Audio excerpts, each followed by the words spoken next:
Chinese investments, Chinese labor, Chinese debt, Chinese access to ports, Chinese troops in every country, China's influence in every country. This, in a nutshell, is what the Belt and Road Initiative means for China.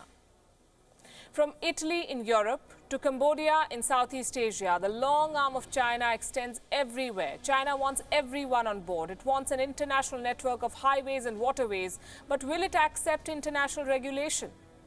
Is it time for the BRI to come under an international framework? On Wion Edit, that's what we'll discuss. As of today, the BRI is a zero-sum game. China gains, the partner countries lose. 6 years ago, when China proposed this project, the World Bank conducted an independent analysis and the findings were published in June 2019. I must tell you what these findings were. The World Bank says that for many countries in the BRI net, the cost of infrastructure will outweigh the gains, meaning partner countries will lose money. There are 43 countries in the project as of today. Most of these countries face debt issues. 12 of them have elevated debt levels. The problem is serious, and this is only about the debt. Then there are environmental risks due to carbon emissions and social risks due to labor migration. No one even bothers talking about them. Today, the project faces opposition both at home and abroad. In China, the BRI is seen as wasteful spending, and there are good reasons for this. Let me give you one example. When Mahathir Mohamad became the Prime Minister of Malaysia, he cancelled 2 expensive BRI projects. These projects were signed by his predecessor. The loss was China's. So what is China's calculation? Why is it pushing with this? This is the calculation. China will gain access to crucial ports. These ports will open trade routes, and this trade will sustain China's economy forever. Well, such optimism is far removed from ground realities.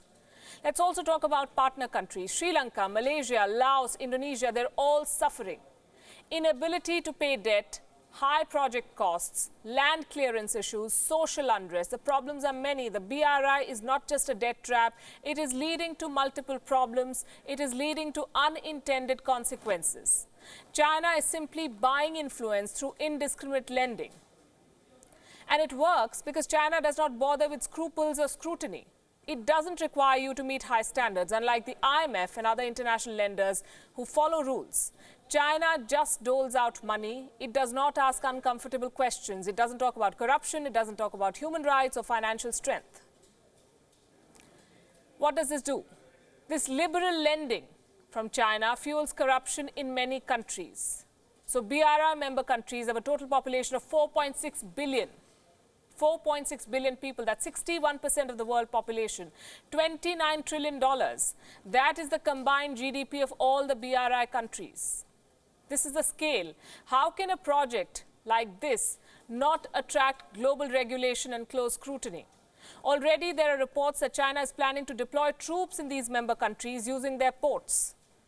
Cambodia is one example, the latest one. China is building an empire through infrastructure projects across the globe. And it's not something that the world can sit and watch. This touches human lives across borders, 43 countries. It must come under international rules. Global regulation is the only way to prevent China from weaponizing these infrastructure projects.